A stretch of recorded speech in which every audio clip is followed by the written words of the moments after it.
We will get started here with Karen reading the notice and summons of the meeting. Members, you are hereby summoned to attend the monthly meeting of the Health and Community Committee, which will be a hybrid meeting conducted remotely via WebEx and physically in the Council Chamber, Guildhall, on Thursday the 12th of June 2025 at 4 p.m. So just continue with the roll call. So Alderman McMorris. Here, Karen. Alderman Montgomery. Here, Karen. Alderman Wilkinson. Here, Karen. Councillor Lillian Barr. Councillor Raymond Barr. Councillor Boggs. Shaw, Karen. Councillor Clark. Apologies. Councillor Deeney. Councillor Devine. I'm Shaw here, Lena, Karen. Councillor Sandra Duffy. Apologies. Councillor Hutton. Shaw. Councillor McDade. Councillor O'Farrell. And Councillor Cheney. Thank you, members. Thank you, Karen. I'll just read the broadcasting statement. I would like to remind everyone physically present at this meeting or in attendance remotely that this meeting will be broadcast live to the internet and will be capable of repeated viewing. This broadcast may be terminated or suspended in accordance with our protocol. Due to your attendance at this meeting, you're consenting to being filmed and to the use and storage of those images for broadcasting or training purposes and for the purpose of keeping historical records and making those records available to the public. Members and approved speakers are reminded to only have their mics and cameras on while speaking at the meeting and to use the chat facility to highlight a request to speak. A copy of the Council's privacy notice may be found on the Council website. So we'll move on to declarations of members' interests. You can do that now, or we can do it as we go along. Councillor Boggs. Declaration under item number 11 as a member of Strabane Sigerson's GA. Thank you very much, Councillor Boggs. So we will move on, and today we have a deputation from the Newton Stewart Centre 2000, and I would like to formally welcome Joe McCormick, who is the chairperson of the organisation, and Charles Hamilton, who is a committee member. You're both very welcome here today at this committee, and we're very much looking forward to your presentation and hearing all about the centre. So when you're ready. Thank you. Chair, committee members, councillors, staff of Derry City and Strabane District Council. My name is Joe McCormick, Chair of the Newton Stewart Centre 2000, and this is Charlie Hamilton, Vice Chair and Committee Member. We also have Irene Spratt, Manager of Newton Stewart Centre 2000 with us today. Let me firstly thank you all for allowing us the opportunity of telling you our reasons for requesting this meeting. And we also thank you for the ongoing commitment and financial support provided to Newton Stewart. Newton Stewart Centre 2000 is based in the Derg District electoral area. The population of the Derg was 17,809 in the 2021 census. Lack of community services in the Derg in 2000 necessitated the building of the centre and was funded and owned by the local community. We raised over 800,000 by way of grants and local fundraising, and have spent approximately an additional 300,000 in extensions since the year 2000. The service level agreement with Strabane Council was years 2000 to 2003, 25,000 per annum.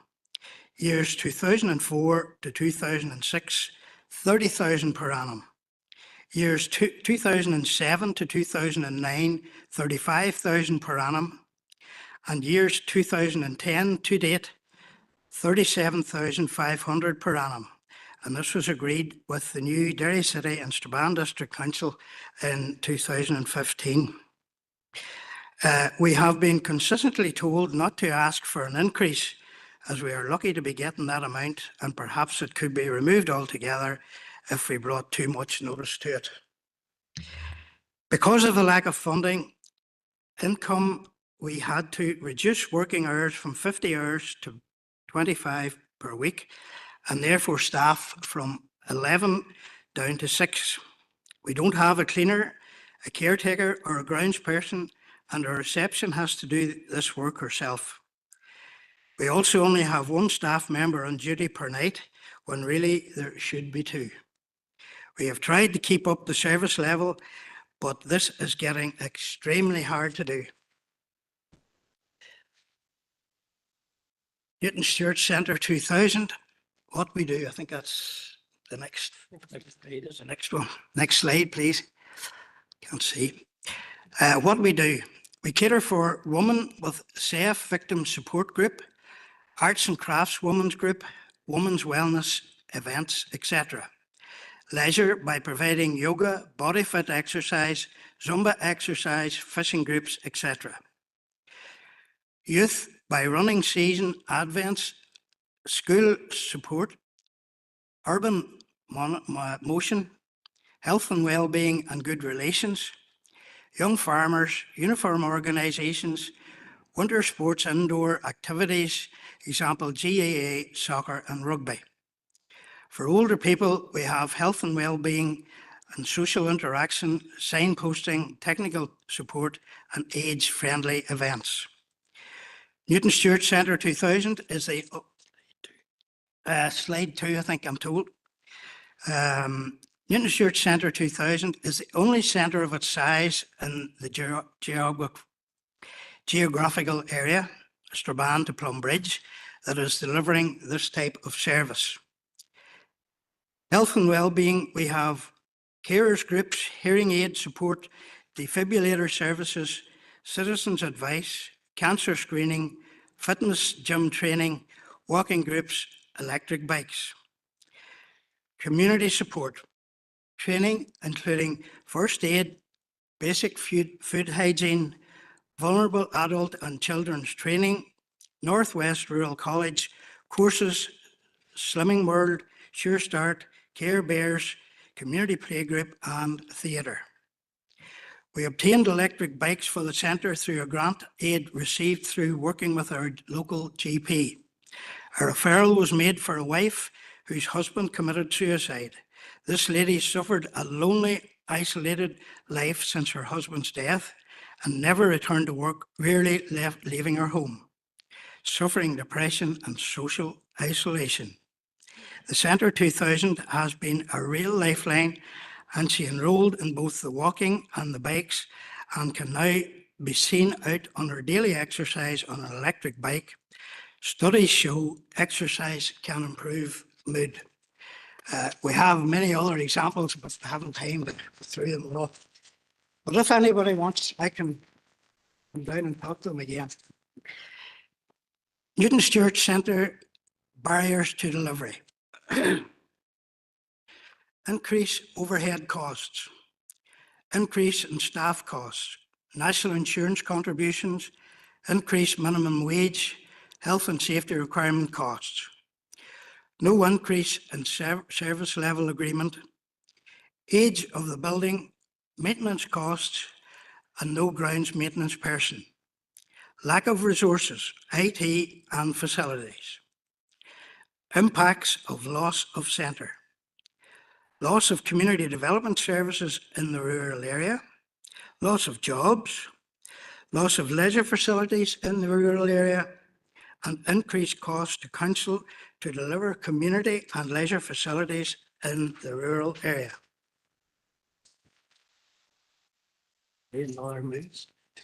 Slide 3, I think it is.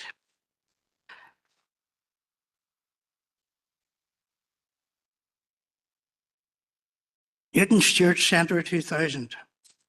What is needed? What council can do? Average inflation rate is 2.63% per year over 15 years, 2010 to 2025, which means an increase of 25,300 is needed. This would mean an SLA of 62,800 per annum, with an increase of the average inflation rate each year also needed. I have details, I actually checked that up on the internet, and I have an appendix attached to my notes, which we can pass on to the council. They give us a calculation which showed that we need to have £62,800 per annum.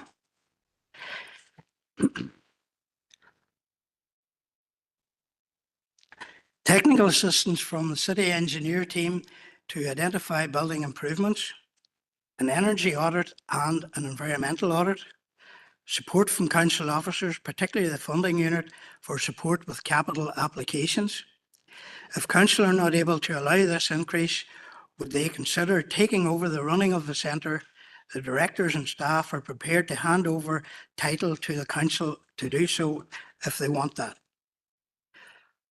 What we will do, develop a funding strategy, source funding for the building and maintenance, develop a sustainability plan, work with partners to develop an increase in delivery, develop best value for all expenditure.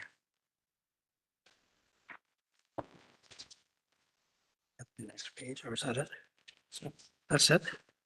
As I say, I have the details of the expenditure required if anybody wants that, or I can actually leave this with the chair and it can be distributed then. So thank you once again. Have you anything to add, Charlie? Yes. Anything to add? Only thing I have to add is that I have two businesses in this demand area and I pay a considerable amount of rates. And every year, this is the way I look at it from an ordinary citizen. My rates have went up every year. And that I understand it costs more to run council and everybody has to pay more. But for if you're already getting a grant and you need it, you can't live forever without a raise. And this is what we've been asked to do. And you can only stretch the thing so far. And we are getting it very, very tight. We can't cut any more costs. And it's just on a breadcrumb thing at the minute. And like there are a lot of local groups, especially rural groups, are disappearing very fast. And if it disappears out of Newton Stewart, it'll become a backwater. Thank you. Thanks very much. Jim and Charles, Irene, just to officially welcome you as well. I wasn't aware that you were there, so you're very welcome in the chamber here today. Thank you both for your presentation. So what we do now is we put it out to the floor for questions, and the members will either leave comment or ask questions. We can take a few at a time, or if you prefer to answer them as they go along. Prefer to answer them as you go. Right, no problem at all.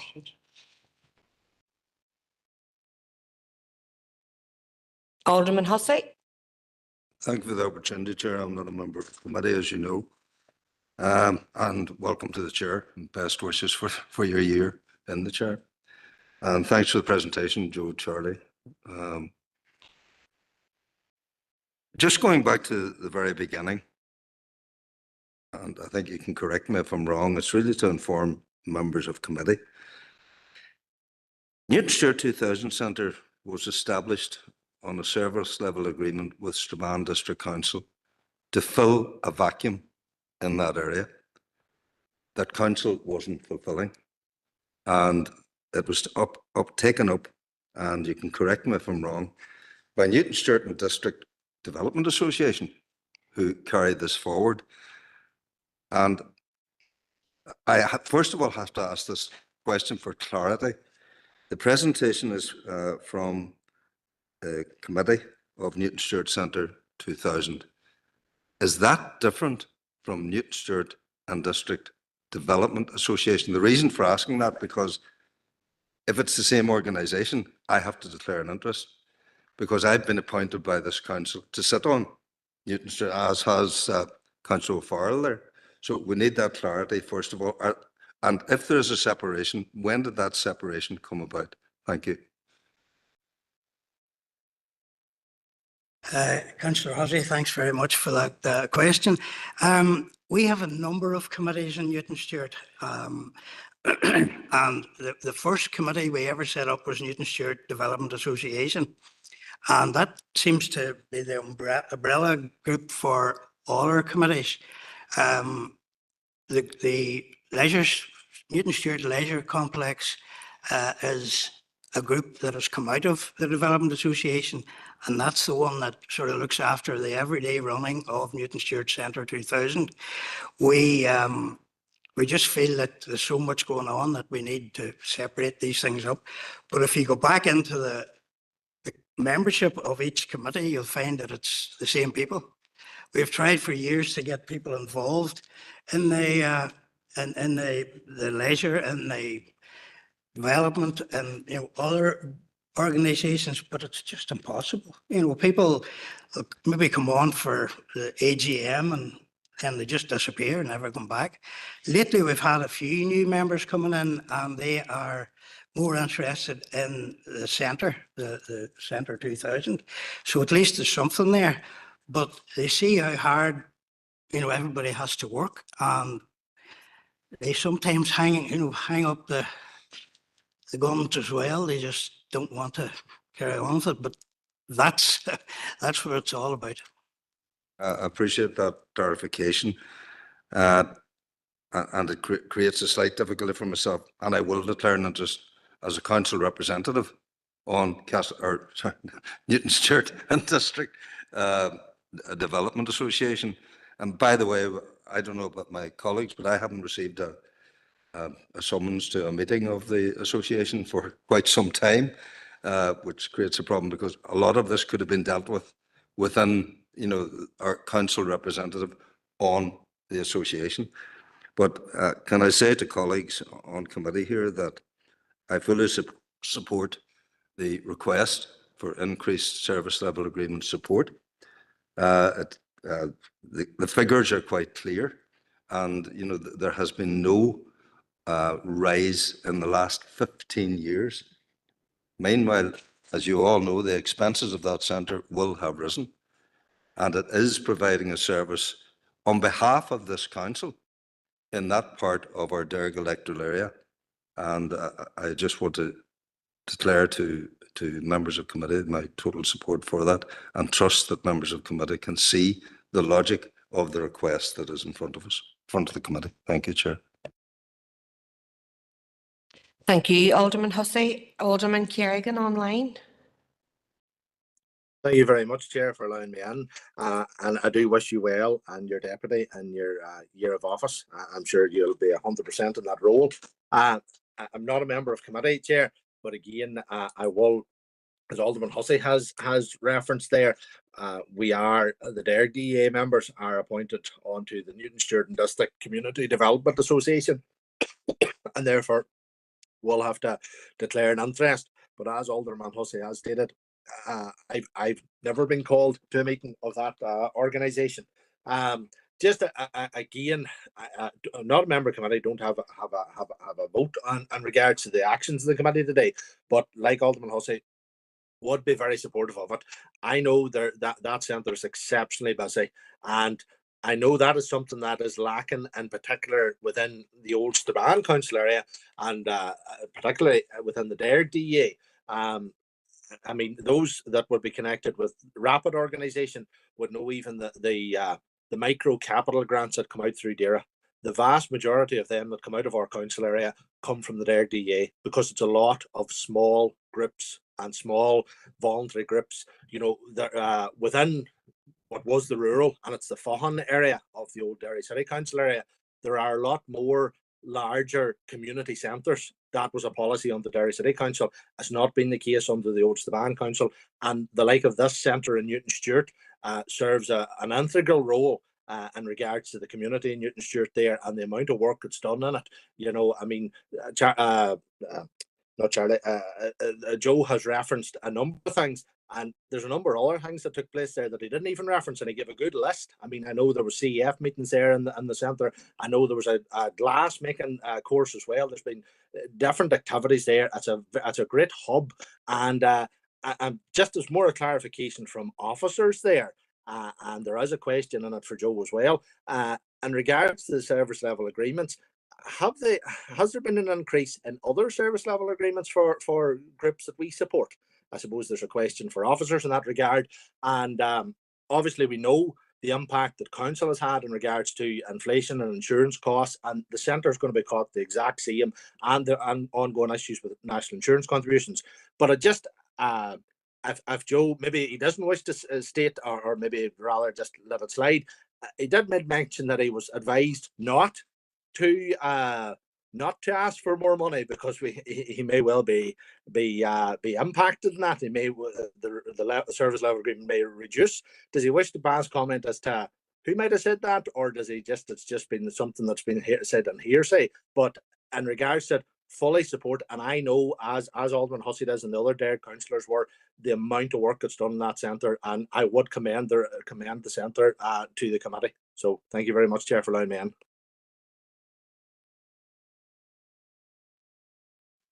Councillor Kerrigan, or Alderman Kerrigan, thank you for the question.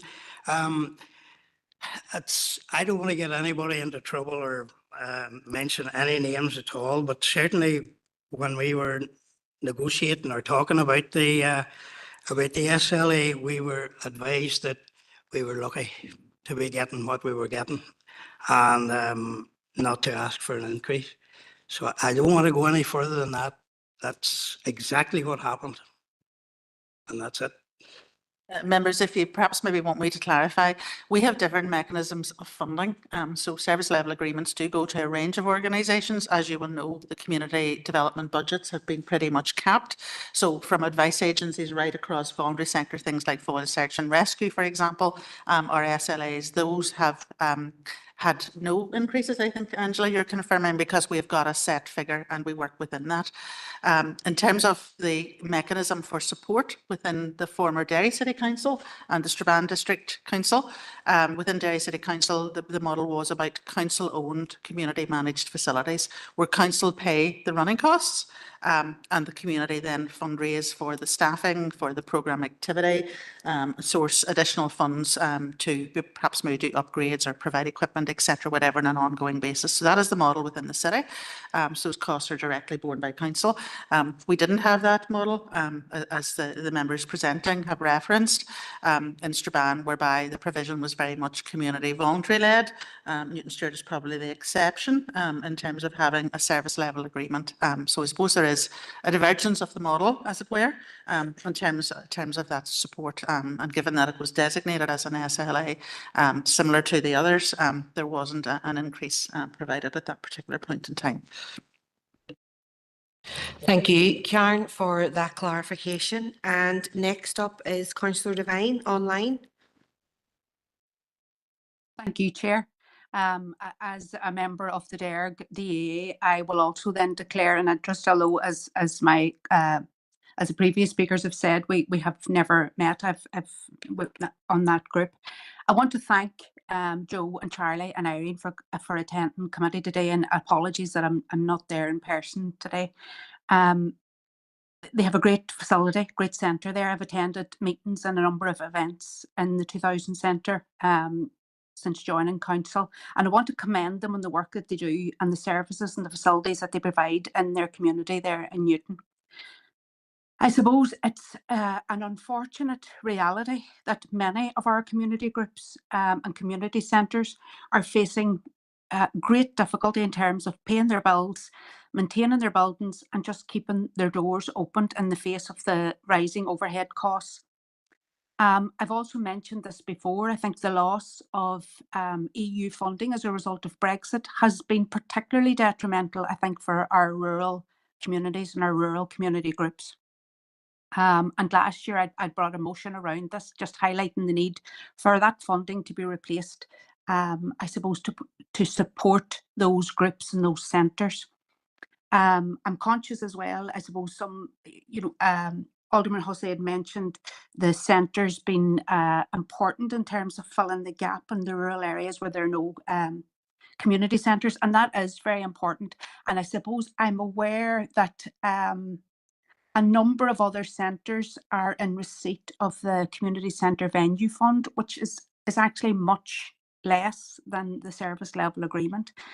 I just wanted to say that as well, I suppose that we have just, as chair of the Rural Issues Working Group, I had worked with Rapid and with Council to get a baseline audit conducted. And the purpose of that was really to highlight the gaps in funding and resources that were within our rural DEAs.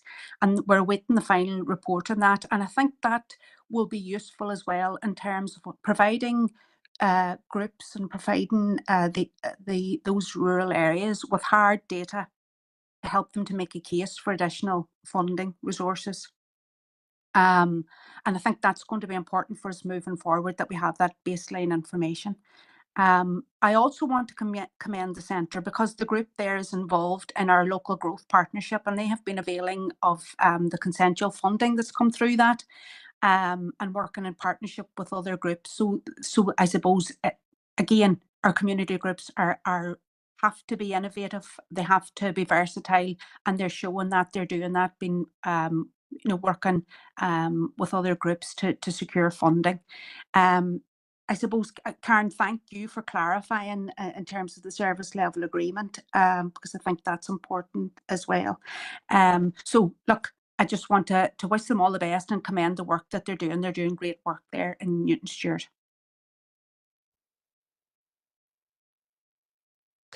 Thank you, Councillor Devine. Councillor Tierney. Thank you, Chair, and congratulations on your appointment as Chair. I look forward to working with you over the year ahead. And thank you to Charlie and Jim for coming today to give us this presentation. I will admit that there's a number of speakers who've already spoken that know a lot more about Newton Stewart than what I do.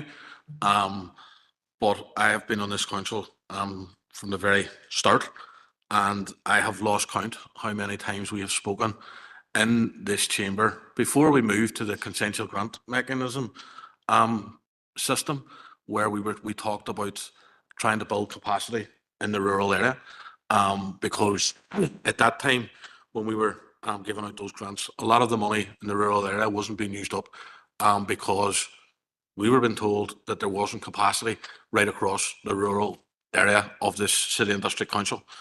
It appears to me that there is capacity in Newton Stewart, and there is capacity within Newton Stewart Centre to do that. So the question begs for me is, what are we going to do to try and support and maintain that capacity there? And Councillor Devine has said that you sit within the local growth partnership. What can we do to support you to build and push out your knowledge and experience right across the rural area? That's what we need to be looking at as a council, not allowing things to get worse for your centre. And I've seen one of the slides, the impact of the loss of the centre. That's an impact of years of experience, of knowledge of funding, applications, and where to go and find money. I don't think we can afford to lose that experience. So it would be my view that we have to do all that we can to try and support you. You did, when you were speaking, Jim, talk about being told that not to ask for more because you're lucky what you're getting. I don't want to really get into that, and I don't think it's useful at all, particularly in a public meeting, to be suggesting who may or may not have said that. I think that's by the by. I think we have to look at now at how we move forward and try to support you. So it would be I have a number of questions. First of all, the service level agreement from 2010 to date is £37,500. When was the last time that you officially asked to have that relooked at? Not the sort of side conversations that maybe suggested we're having, the official time that was asked to be relooked at. Has that service level agreement been relooked at since the amalgamation of the two councils? And this is probably more of a question for officers. If so, what was the outcome of that? And I understand, and I thank Karen for the clarification around the service level agreement versus the council-owned community managed model. And I will admit that I prefer the council-owned, community managed. It works here in the city, and it works within my own DA. But 10, 11 years into this new council, why are we still working off two different systems? Why have we not tried to run our community services with the same process right across this council era? Have we looked at that, and what was the outcome of that? And I would further suggest there's on the last slide, I think it is, Chair, it suggests, if you just bear with me, what council can do and what we can do. The rate of increase based on inflation figures, when you see it there in pounds and pence, as councillors who are trying to grapple with an ever increasing rates process year on year, that figure of an increase is quite alarming, to be honest. But there are other things there as well that we should be discussing with yourselves what we can do to try and support that. May it be technical advice, support with further funding applications and stuff like that. Has there been a meeting between yourselves and senior officers of council to outline your concerns, your fears and your worries, and find a positive way forward that works for both council and yourselves, where a further paper could be brought to this committee with an outline of what that solution looks like and what an agreed, if you like, an agreed new service level agreement may look like. Has that happened?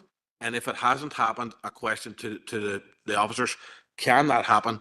And can we start that, if you like, sort of small working group in process to see what we can do around trying to maintain ongoing valuable services within Newton Stewart and across the wider rural area? Thank you, and thanks again for your attendance today. Thank you.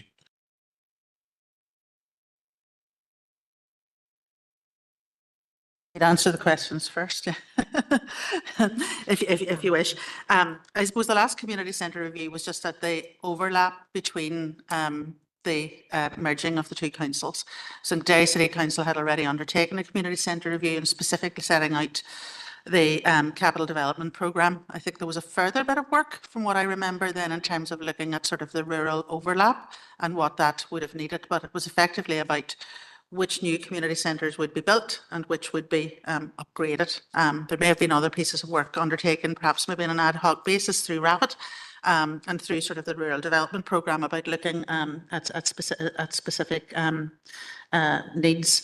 I suppose there weren't proposals with regard to revenue in that specific review. Annually, as you know, we review the financial commitments that we make to all of our facilities, but we don't have radical increases in our budgets. So we've been working within those means, which is, I suppose, the reason why certain service level agreements have been capped. In terms of engagement, I think there's ongoing engagement through our community development team, and we have officers designated to work across rural areas. And in addition, we fund RAPID, who have a further 2 officers who work across rural areas. So that range of support and advice is available too, if sought, and I'm assuming the group will answer the level of engagement that there has been with those services, and if it's something that needs to be re-examined in terms of increasing that capacity, which I think we have done over recent weeks, we will certainly look at that. In terms of a senior meeting, we did have it about 4 weeks ago. That in terms of setting off this particular process, with the recommendation that the group come in here and they make the presentation to members as a starting block of preparing, I suppose, officers to start to review the situation with a view of developing, as you've suggested, a paper to come back into committee most likely in September, because obviously if there is an increased financial ask, we need to be in a position to advise you in advance of the rates estimates process kicking in. That is where we are at this particular point in time, Councillor, but we're happy to take the views and respond to the directive of members. Thank you, Karen, and that's a proposal. Brian, Councillor Devine is online, happy to second.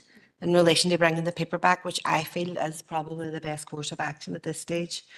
So the next. Chair, sorry, just, excuse me for, I just want to be clear on the paper. It needs to have engagement and input from Newton Stewart Centre. If that Yeah. can be included, just if you don't mind. Yeah, I think that's already started. So this is the building blocks for officers to bring that paper back. So I think the engagement has already started and it's just to be built upon. And just to confirm, there has been a reference to additional information, so we have been provided with a level of financial background and an outline paper by the group, which sets out their aspirations, costs, expenditure and so forth. So that'll be analysed by us as part of this process as well, along with a comparative review of what we do elsewhere, so that members, have the information needed to make an informed decision. So the next indicated speaker is Councillor Farrell. It's just to declare an interest as well. I sit on the same Stewart Development Association along with Alderman Hussey and our other colleagues there. Thank you very much. Thank you, Councillor Farrell. The next indicated speaker is Alderman McMorris. Thank you, Chair, and congratulations on the chairship. I'm looking forward to working with you in the next year. You're more than capable of carrying out that role, so thank you and well done. A lot of what I was going to say is probably been said. I was basically going to be asking about other income streams that you have, and are you working closely with Rapid? And and we talk often about rural services and the disparity with them, so it's something that's brought up in council a lot, so we are aware of the issues out in the rural and connecting to the communities out there. I'm delighted to hear that you have capacity and, are thriving and doing well, maybe not financially, but certainly within your services that you're giving to the people of Newton Stewart. So that's very commendable. So it was just around the income, about how have you looked for additional funding or whatever? And I do support, the paper being brought back in from council, and I know they have already started engaging with yourselves, and that's a positive move, and Karen and the team, anything they can do in regards to support or advice, I'm more than happy that they are on hand to deliver that. But I'm conscious, that council just doesn't have an open-ended money pit either, do you know what I mean? So I would like to see maybe the aspirations kind of managed so that basically we can allow you to continue on the services, but also, that council are able to adapt the service level agreement to a new kind of formula or whatever it is, whatever it looks like. But I really wish you well, and thanks very much for the three of you to come in. And as I say, my family background is rural, and we know how difficult it is, but thanks very much, and can assure you anything that we can do within council with our members or officers, we're more than happy to help. Thank you. Thank you, Alderman McMorris. Councillor Boggs. Just very briefly, Chair, because Caroline has already seconded the proposal, and I was just going to mention much of what Councillor Tierney has already said and what Alderman McMorris says as well. I think it's more than just around the service level agreement. What else can we do in terms of supporting to look for other grants, other support that are out there? But following on, I'm not going to rehash everything that Councillor Tierney says, just ask that officers engage further with the group and bring any information back to yourselves then that can help form future decision making in relation to support that might be available. Thanks, Chair, and thank you to the visitors for coming to see us as well. Thanks, Councillor Boggs. Alderman Montgomery. Thank you, Chair, for letting me in. I just want to thank Charlie and Joe for coming on this evening or this afternoon. I have been up at the centre a few times with my colleague Derek Hussey, and any time I've been up, it's been quite busy. And it's good to see. It is obviously needed in the area. But I just wanted a wee bit of clarification just regarding the paper that's coming back, that officers will seek all routes to ensure that continued availability of the facility and its services will continue. You directing that, I suppose, just to yourself, Joe, in the interim, because obviously this is going to take a period of time to develop the paper.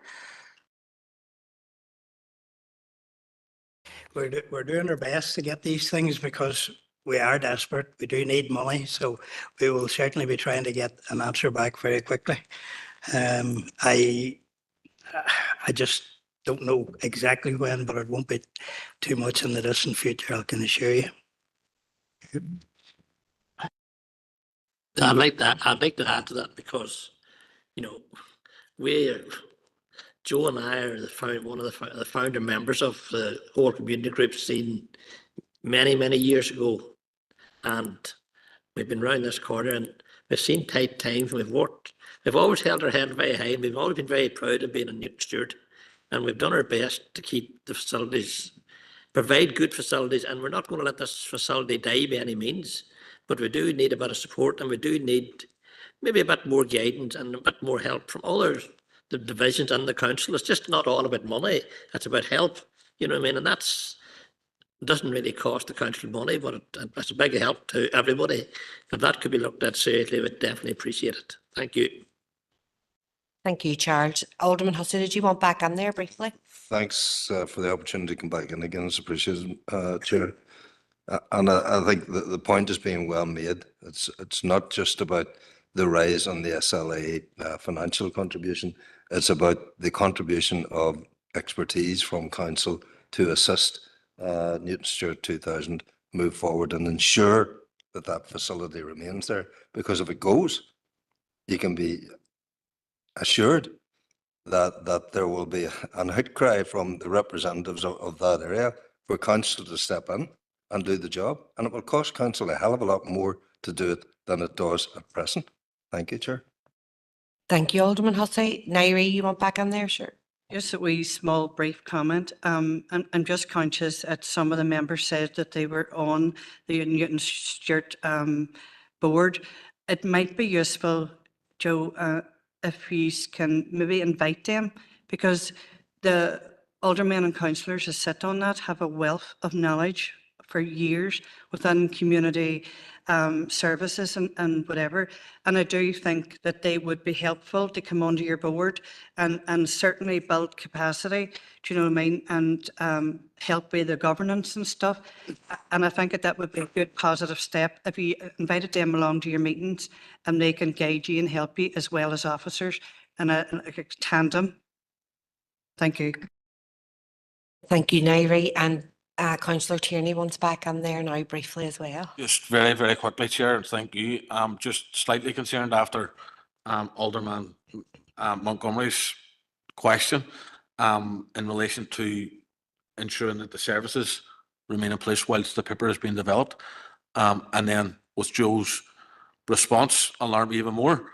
How long are we talking about getting this paper on? I thought before that, Karen, did you suggest September time? You know, we're not a lifetime away from it, really, are we? Our next committee meeting is in July, and I'm not sure what date. It might be early in July. We will work where we can to try and make that as soon as possible, but obviously it needs consideration and it needs engagement with the group specifically. So if we can do it, obviously there's no meetings in August, so if we can do it at an earlier time scale, we certainly will, and we'll keep the group appraised of that as well. No, that's good, because I just thought the conversation was going, we were talking, you know, months and months away, but the sooner the better. Obviously, there's work to be done, but the quicker we can get it in front of us, the quicker we can get this work done and see where we're going. But thanks for that. Thanks. Is that everybody? Everybody content? So Joe and Charles, is there any other comments you wish to make? Go ahead. Yep. Firstly, Councillor Tierney, thank you very much for your response. You would be very welcome to come to Newton Stewart anytime. And if you give us a bit of warning, I certainly will be there, and Charlie will be, and Erin will be. We'd love to see you there. We'd love to see any councillor there and try and help us. And certainly you seem to be all very interested in Newton Stewart, and I'm glad to see that. The support would be very welcome. When we last talked about an increase, was in, a formal report was in 2010 when our SLA rose from 35,000 up to 37.5. And we have mentioned it, at meetings, when people were there to maybe help us or guide us. And as I say, I don't know if I wouldn't call it fobbed off, but certainly there's a problem. You also mentioned council-owned facilities, and you prefer to work with council-owned facilities. But we certainly in Newton Stewart have no objection to Newton Stewart Centre being a council-owned facility, and would welcome that.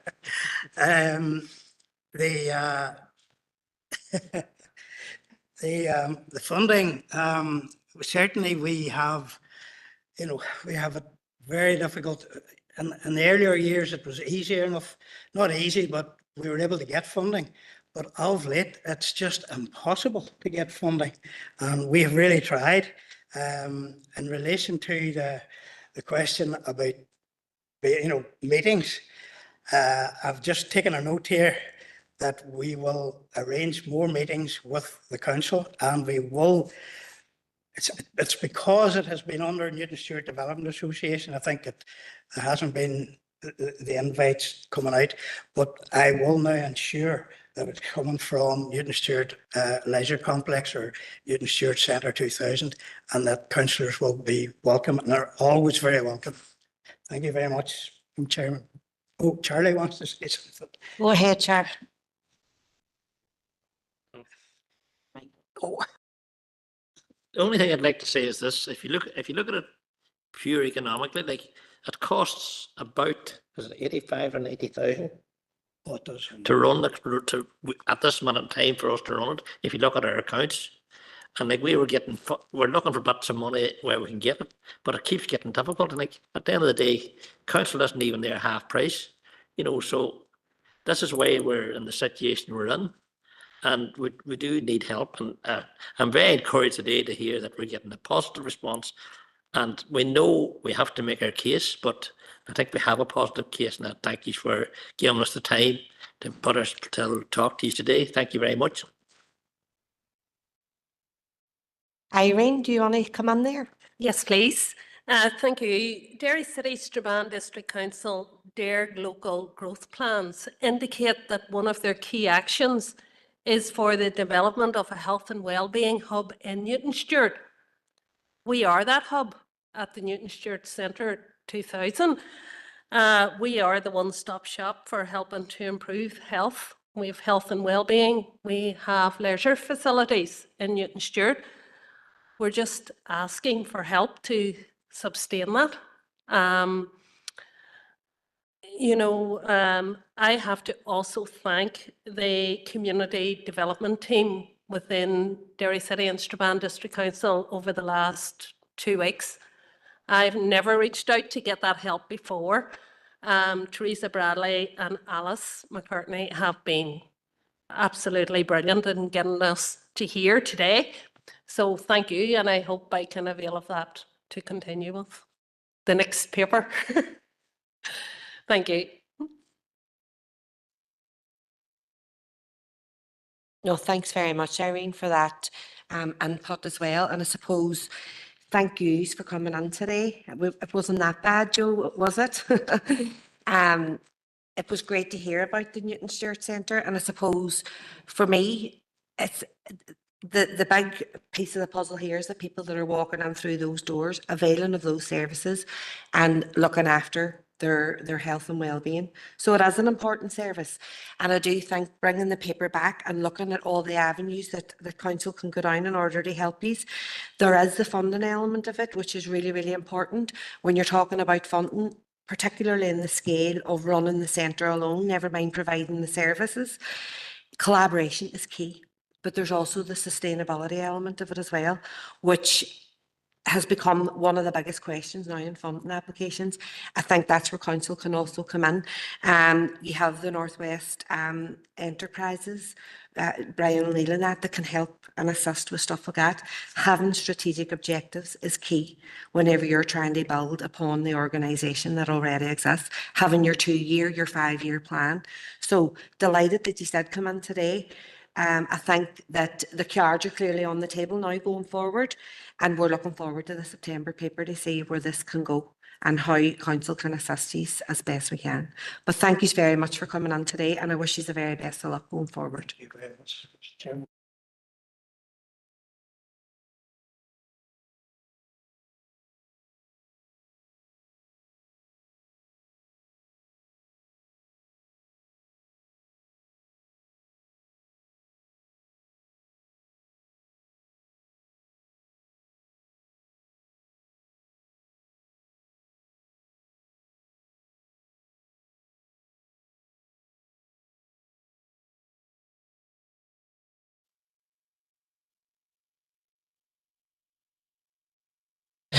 Right, we will move on now to chair's business, if that's okay.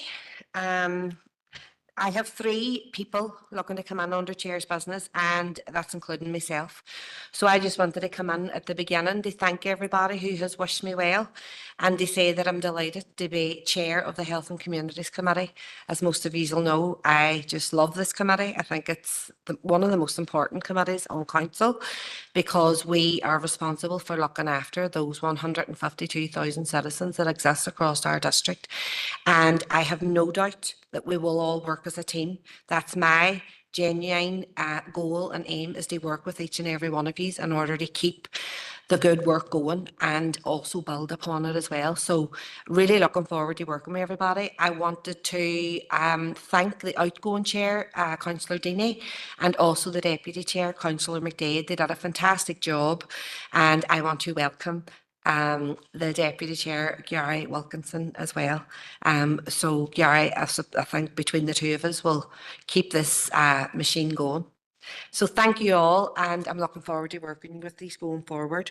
The second piece of chair's business for me is in relation to the DOJ consultation. You would have got the email from Lorraine. Chair, I'm so sorry to disrupt you, but I had put on just to congratulate yourself. Am I okay to come on, Ashley? Go ahead, Caitlin. Sorry, sorry, Councillor Hutton. It was just to congratulate yourself and Alderman Wilkinson, and just to say there is no better woman, and you will be absolutely amazing. And I'm sure the relationship with the council officers will all continue, and I'm just so excited for your year. So congratulations. Thanks very much, Caitlin. Thank you. So the second piece of chair's business is the DOJ consultation in relation to the new court-ordered community sentence for children. So that was sent out, and the Children and Young People's Coordinator, Claire Maguire, is going to prepare the consultation response, because it has to be in by the 4th of July, but the response will be brought back to the July committee. But she has given indication as well of her email address within the email if anybody wants to comment in relation to the consultation. If you can do so by email before the 4th of July, and her response will then come back into committee. Is that okay? Thank you very much. So the second person who has 2 items of chair's business as well is Councillor Boggs. Chair Mugget, Cahirla. I'll start off with a more positive one, first of all, and it's just to formally congratulate Strabane Athletic senior men on their NI Football League promotion. And I am sure members right across the chamber and officers will have seen the excitement and the sense of pride that it has brought right across Strabane, but particularly great to see, and I know there are councillors in the chamber who were at the matches as well, but particularly great to see the role models that have been made of these senior men and the impact that they are having on youngsters who are running about Strabane like they know the celebrities and asking for shin pads and can I have your football boot and can I have your jersey signed by you, and it is heartwarming to see, to say the least. So I want to put on record our party's support for the club Thanks to the club chairman, to the management, but most importantly to the players on the pitch, and congratulate them on their promotion. And I think it is a timely reminder to ourselves as a council the work that we need to do to further support local sports clubs, particularly in Strabane, particularly in the Melbourne Arena complex. And I know that a number of councillors, both before my time and this council mandate, have worked hard with sports clubs to ensure that we have the facilities that we need there. And I think it's a timely reminder for us to continue in that vein to help support more clubs to get to the great heights that Strabane Athletic Team have got to. So just to thank them. And I know that the Mayor, Rory McHugh, has already agreed to hold a reception for them to mark their brilliant achievement, but just wanted to bring it here to this committee today as well. Second item, okay to move on, Chair, is something. Councillor Boggs, sorry. 100%. Councillor Barr, did you want to come in onto the Strabane Athletic? Yep, go ahead.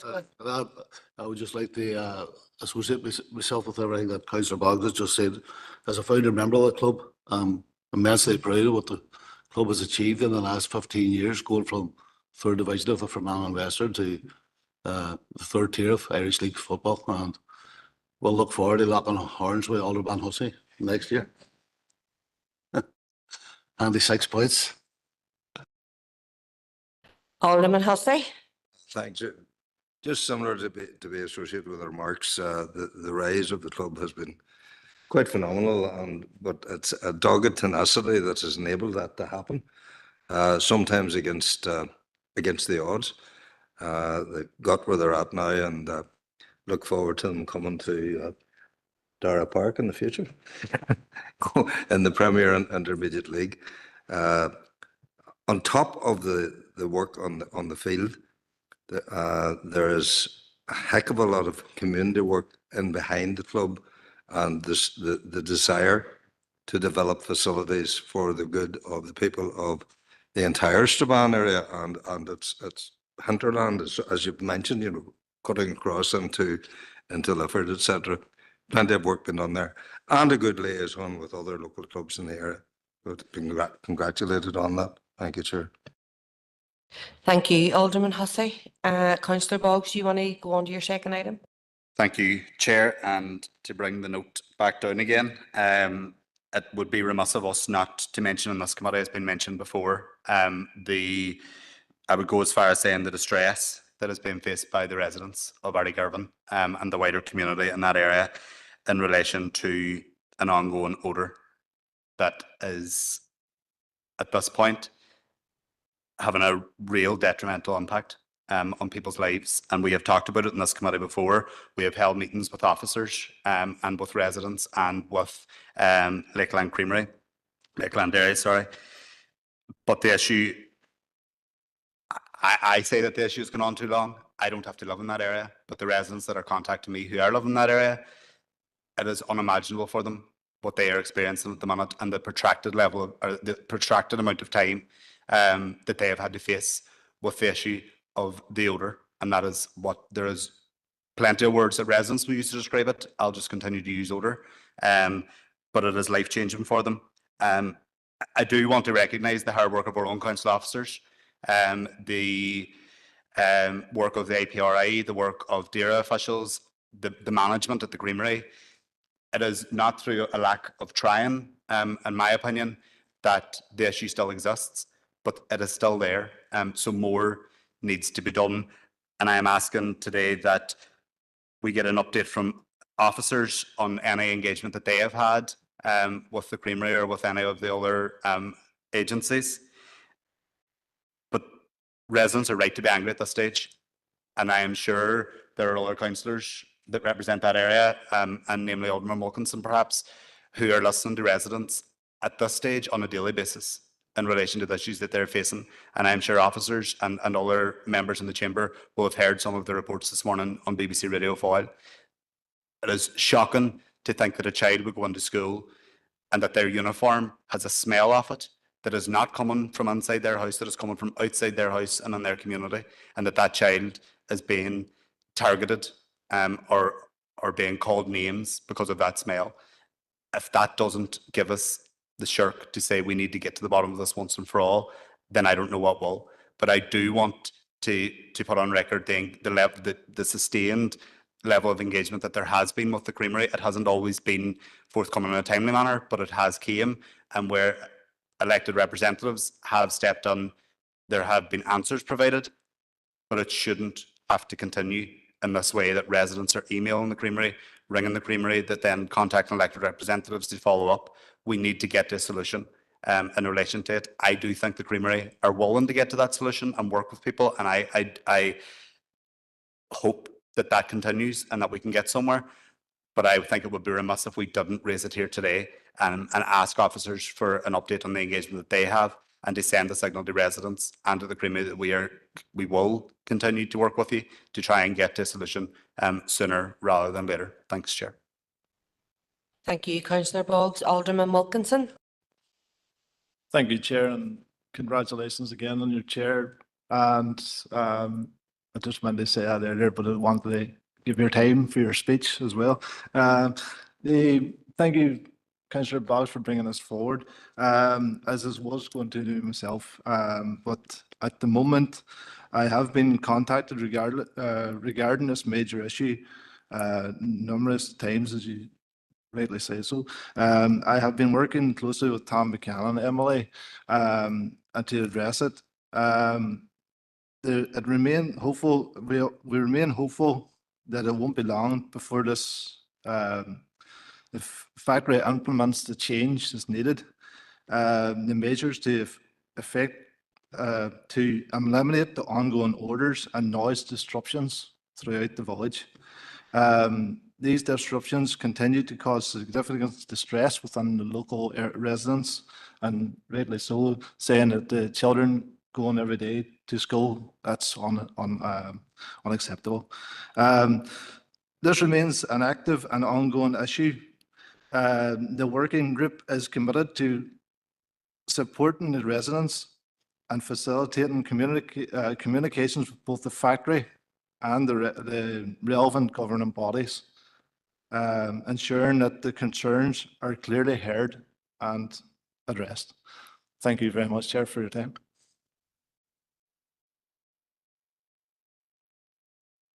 Thank you, Alderman Wilkinson. Councillor Barr. Thank you, Chair. And before I forget to, I'd just like to congratulate yourself and Alderman Wilkinson on your appointment and wish you all the best in the coming year. Previous two speakers have said it all there, really, but this has gone on far too long. You know, it's caused a great discomfort for the villagers. Plus the fact that the factory is a major source of employment in the area, and the longer this goes on, the more that's going to be put in jeopardy as well. You know, so I do think it's got to the stage where something has to be done, and has to be done soon. Thank you, Chair. Thank you, Councillor Barr. Alderman Hussey. Thank you, Chair.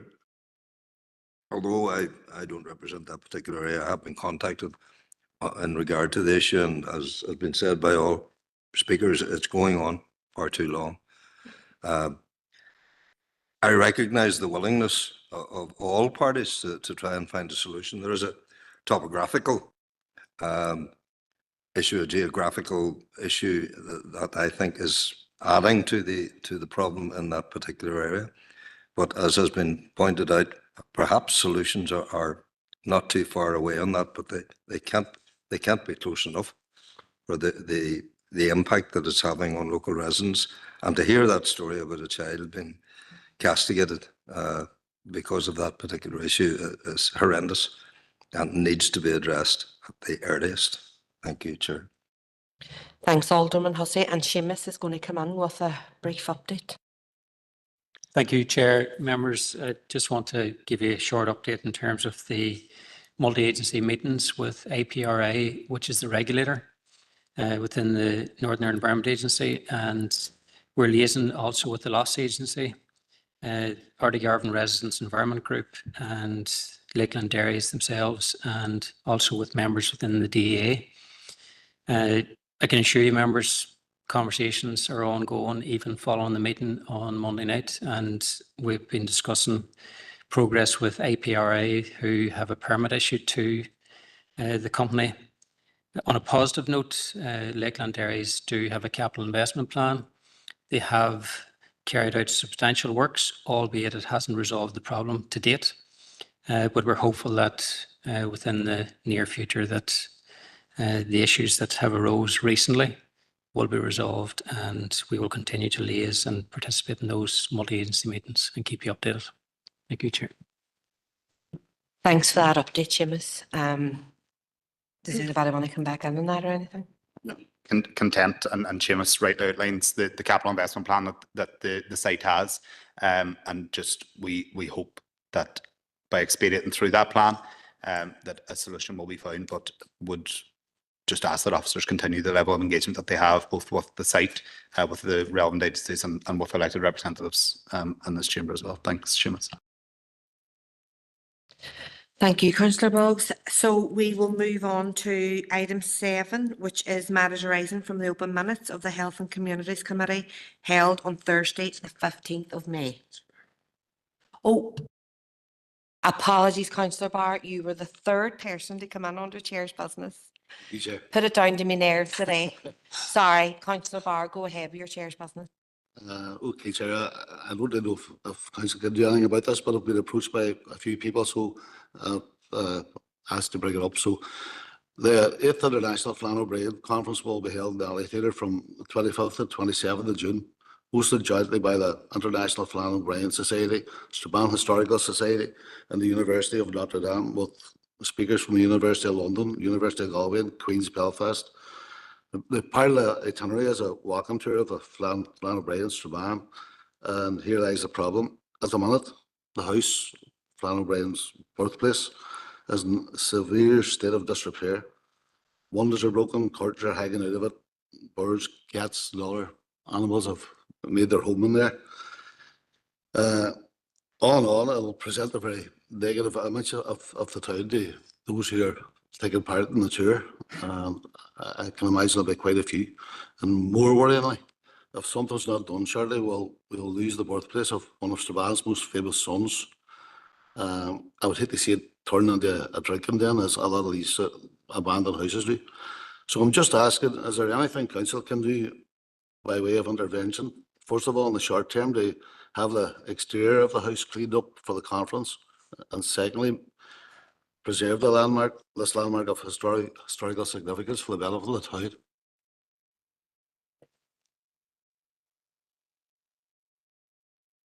Members, that is something that we will take back to our property team in Environment and Regeneration. As I haven't physically seen the building, but I mean, certainly we can look at the short-term option. I don't think any enforcement issues have been raised with environmental health in terms of that facility. So there's probably an additional conversation then with our regeneration team, under some of the schemes they're operating, as to whether there's any potential to assist.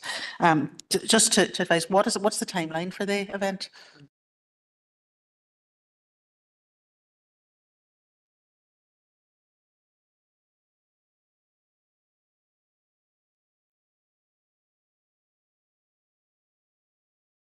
Thank you, Councillor Barr. Apologies again. So we'll move on to agenda item 7, which is the matters arising from the open minutes of the Health and Communities Committee held on Thursday, the 15th of May, 2025. Any matters arising? No, thank you. We will now move on to the reports, agenda item 8, which will be delivered by Angela, and it's an update on the Good Relations Funding and Revised Good Relations Action Plan 25 to 26, pages 25 to 78. Angela?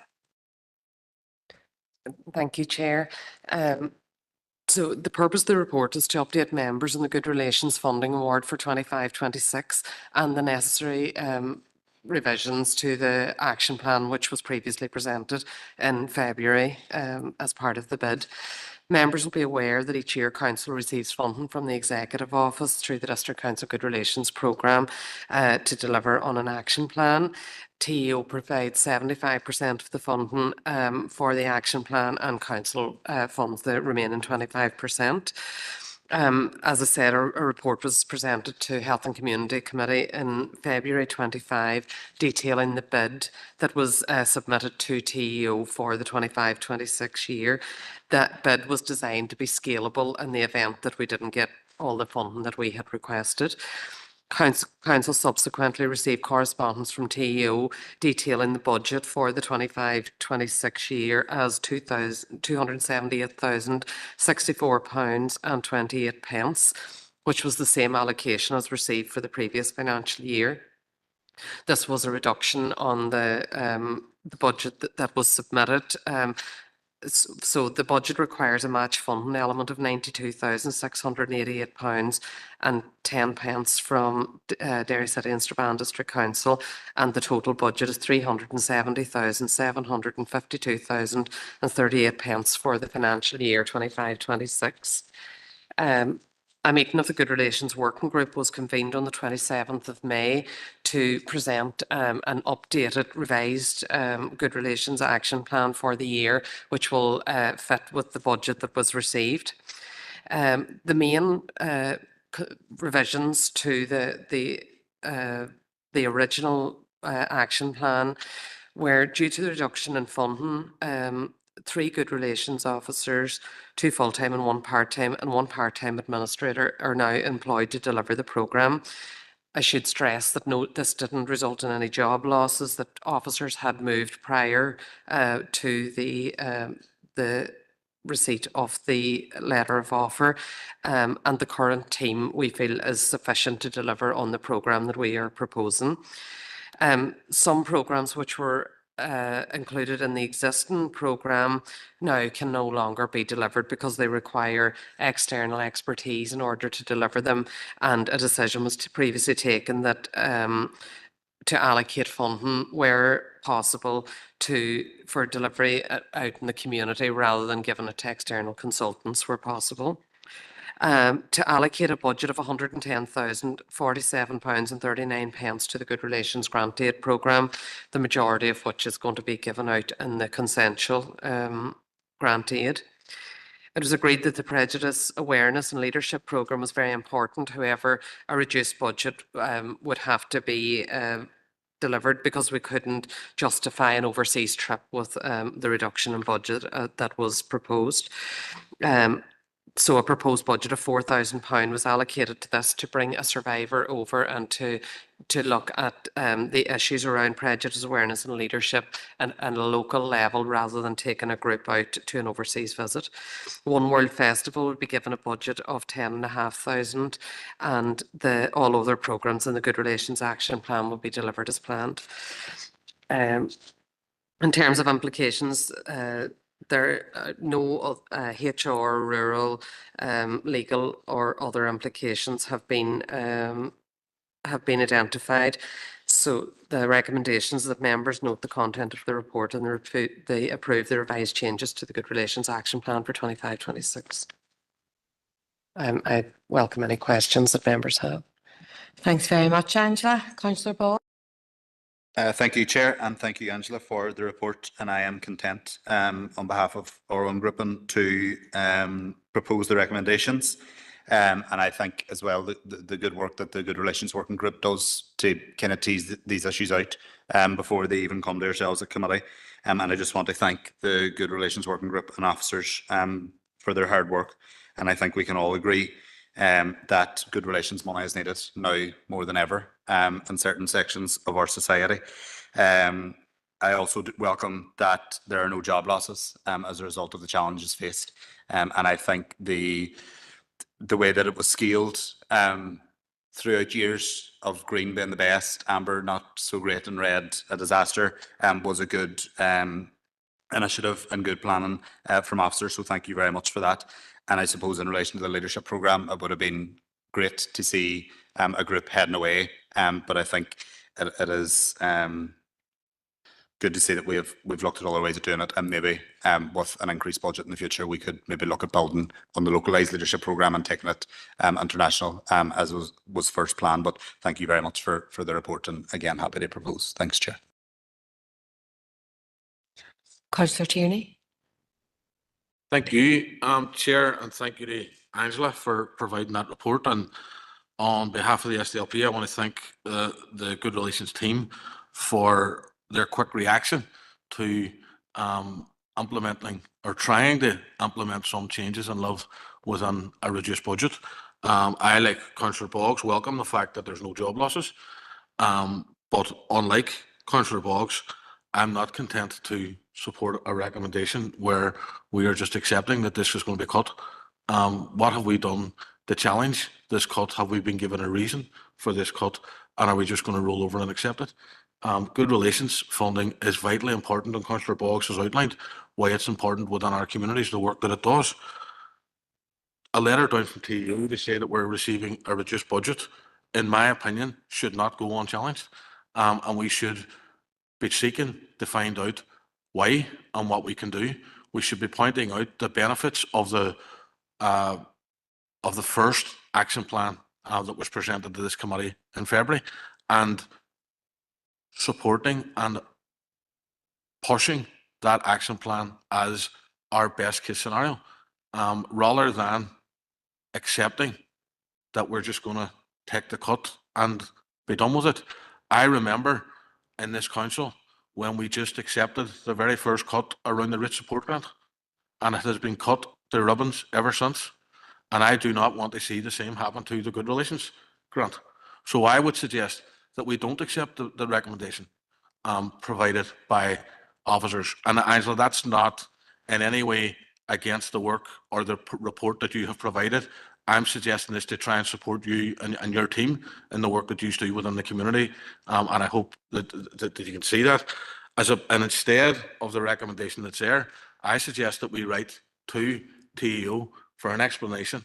And if needs be, we do whatever we can, if it requires a meeting with TEO representatives, to find out what we can do to maintain the original best case plan for tackling and promoting good relations across this district, instead of just accepting and rolling over to a reduced budget. And I'm happy to make that as an amendment to Councillor Boggs' proposal, Chair.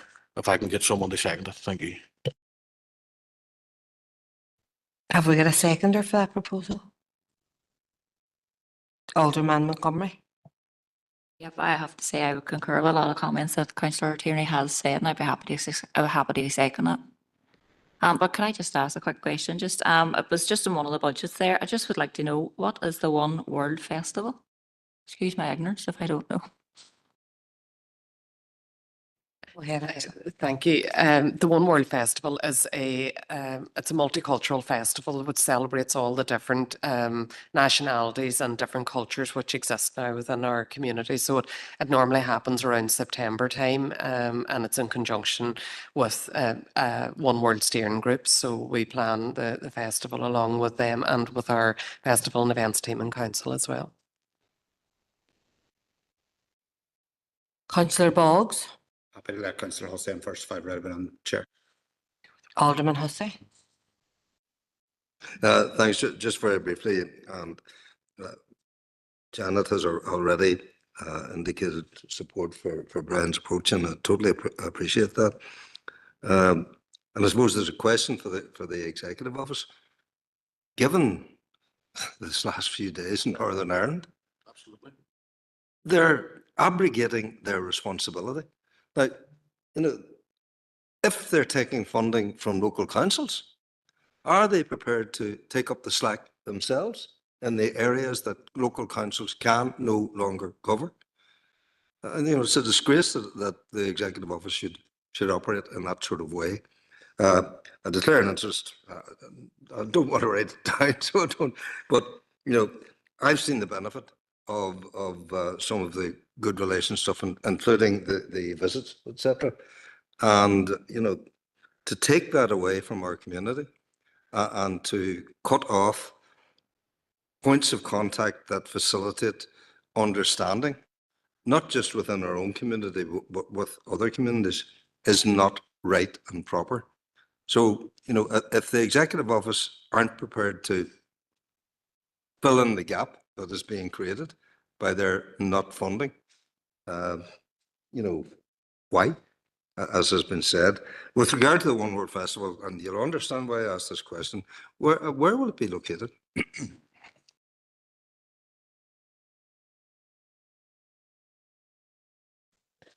Thank you, Alderman Hussey. Yeah, it generally does take place in the city.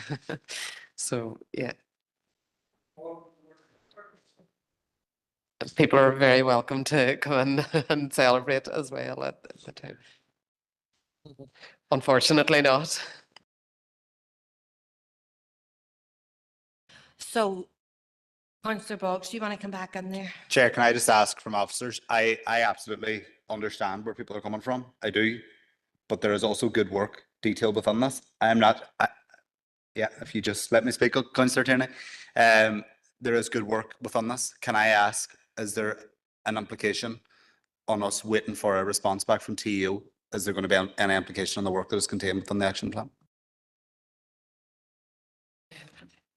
No, within the report, you'll see that we had to actually accept the letter of offer by the 30th of May. So that's why the working group had approved the revisions to the action plan to allow us, because the letter of offer had to be signed and returned to the Executive Office by the 30th of May. We can certainly advocate for further funding, and the Executive Office have in the past have approached council later in the year during the monitoring rounds to offer further funding. It should also be noted that that does require a match funding element, so council have to be able to provide to match 25% of anything additional that we would get. But we can still bring it up with the Executive Office, you know, the fact that we were, you know, that there are concerns raised that we haven't got all of the money that we had asked for. I should also, you know, note that we're still getting the same amount of funding as we got in 24-25. We're still not back to the historical amount that we would have had several years ago, but we do have the same amount as we had in 24-25. Where the reduction has come in, we have asked for the traditional historical amount, because that's what we were suggested was best to do by TEO officials.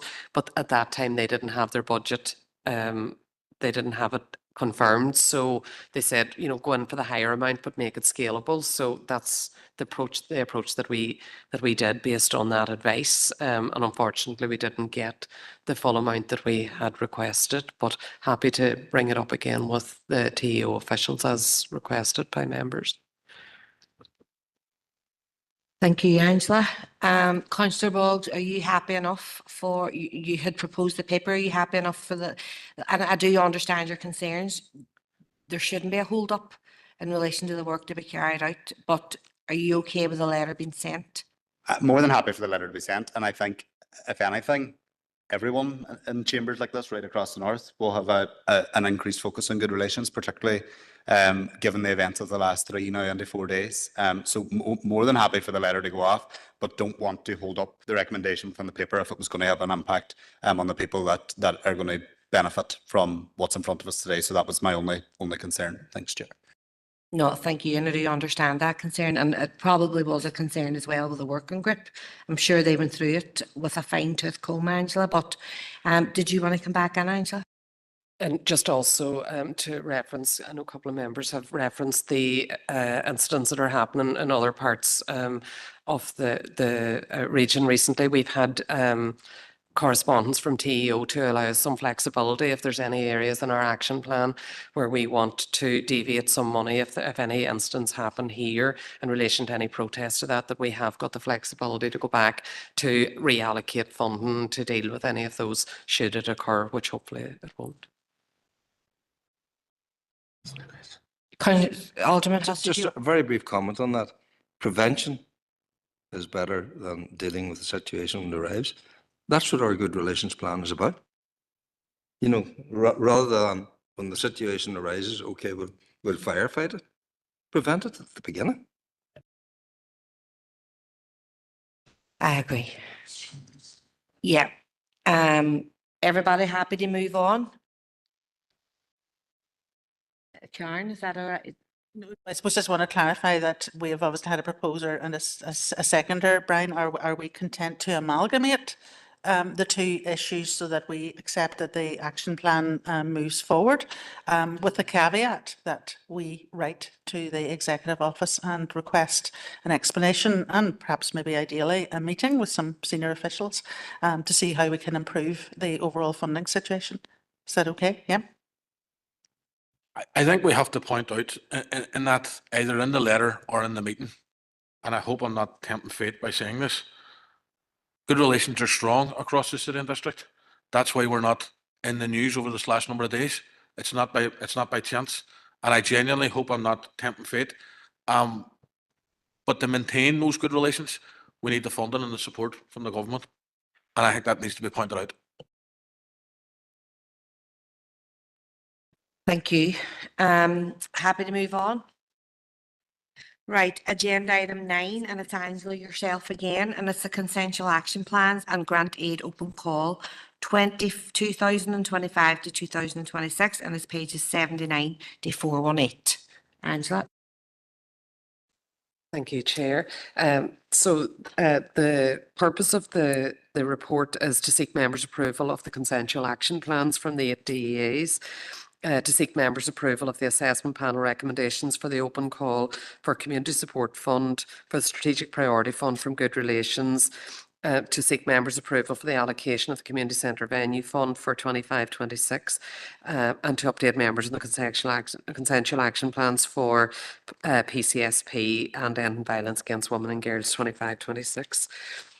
Members will be aware of the recommendations emanating from the independent evaluation of the report to retain the consensual grant-making model to replace the open call process in most areas for 25-26. This model has been applied to Good Relations, Community Support in the urban DEAs, PCSP, End Violence Against Women and Girls, and the consensual for the local community planning funding. Members will be aware of the consensual grant-making model has been in place since 2019 and involves each of the local growth partnership boards in the decision-making process. Community Services and PCSP officer team consulted with the chairs of the 8 local growth community partnership boards, the neighbourhood renewal strategy managers, and also Rabbit on the consensual model. The engagement has helped to shape the recommendation included within the action plans in line with the requirements for the relevant funders. Members also recall the approval of 40,000 within the rates process for 25-26 for management and administration fee as part of the delivery of the consensual plans in each DEA. This equates to 5,000 per DEA. As part of the agreed transition process for the 3 rural DEAs, an open call process was held for the Community Support Fund in the rural areas. It was publicly advertised and opened on the 16th of April, closed on the 9th of May, and a total of 18 applications were received. Also, an open call was held for the Good Relations Strategic Priority Fund for Safe Communities. 5 applications were received for that, and all applications were required to achieve a score of 60% of the threshold or 60% or above to be eligible for funding for the available resources. Also, the members recall that in February 2024, the Community Centre Venue Fund programme for 24-27 was opened, and the recommendations were approved at Health and Community Committee on the 18th of April 2024. The primary purpose of the Community Centre Venue Fund is to provide financial support to non-council-owned community centres within the Strabane, Derry City and Strabane District Council area. So the key issues in terms of this paper, following the approval of the consensual action plans, a letter of offer will be issued to each of the lead partners identified, and also to the grant aid open call recipients, anyone successful in that. All appropriate governance checks will be carried out by council officers in relation to this process. The action plan submission is attached in appendices A to H and providing an indicative breakdown of the associated costs of relating to the delivery and implementation of each of the proposed projects and programmes. Costings outlined may be subject to change at the time of procurement. However, officers will be available to advise the lead groups to ensure that projects are carried out in line with Council's policies and procedures. Council is awaiting confirmation of funding allocations for the Department of Communities. We're currently in receipt of a 3 months interim letter of offer. Funding has been confirmed from TEO and DOJ in relation to the other elements. In relation to implications, the impact on child rights has been taken into consideration in relation to the consensual process. There are no climate or rural needs implications. and the funding for the consensual grant aid of 15,000 per DEA is included within the budget for the rates estimate budget for 25-26, as is the 40,000 for the administration budget. Budget required for CCBF, the £214,500 included within the DSC application for council and also within the rates budget. And the funding for good relations and PCSP has been included within the letters of offer received for those two programmes. An outcomes-based accountability approach to measure the outcomes achieved during the 25-26 financial year will be employed, and officers will assist the growth boards in terms of that process. And the recommendation is that members approve the funding for the consensual action plans and for the open calls as outlined in your appendices within your packs. Thank you. Happy to take any questions. Thank you, Angela. And can I just declare an interest in relation to this agenda item as an employee of one of the beneficiary organisations? Councillor O'Farrell.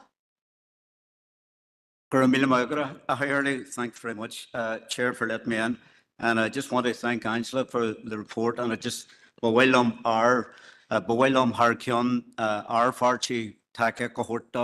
I'd just like to endorse it for Sinn Féin, our party. And that's it. Thank you, Councillor O'Farrell. Councillor Tierney. Thank you, Chair, and thank you again to Angela for that report. These reports don't just arrive. There's an awful lot of work that goes on by an awful lot of people and communities right across this district. They prepare all of the funding applications and all of the information. So a big thank you to them as well. I suppose, first of all, I'll declare an interest in terms of the Ballyarnett plan as a member of the Ballyarnett Growth Partnership and as a board member of the Greater Chantal Area Partnership, which is the lead partner in terms of our plan. But I'm happy to support all of the plans that are going forward. I wasn't the biggest fan of the consensual grant system when we were changing over to it, but I was worried about so-called gatekeeping and things like that. But I think over this last number of years, we've seen a very successful transition under the consensual grant mechanism. Not only is it community organisations working together to support each other, it's building more morale, if you like, within community organisations, certainly within Ballyarnett. Anyway, you can see people and relationships are mending, and there's no competing for funding or none of that. So it's a lot smoother. And because of that, I think that the local growth partnership meetings are a wee bit quicker as well, which is a bonus. So no, I'm happy to support the recommendation, and I'm looking forward to seeing the work roll out over the coming months. Thank you, Chair. Thank you, Councillor Tierney. So we're going to move on to agenda item 10, which is Ryan, who will present the report on the Outscape Walking for All programme, update pages 419 to 452. Ryan. Thank you, Chair. The purpose of the report is to update members on Outscape's Walking for All programme and to seek approval for Council's contribution to the programme of £5,028 over 3 years. The Walking for All programme aims to create healthier rural communities by encouraging participation in walking through organised volunteer-led walks. These short walks, guided by trained volunteers, will be held in local community spaces and will aim to bring diverse communities together, fostering acceptance and respect for differences.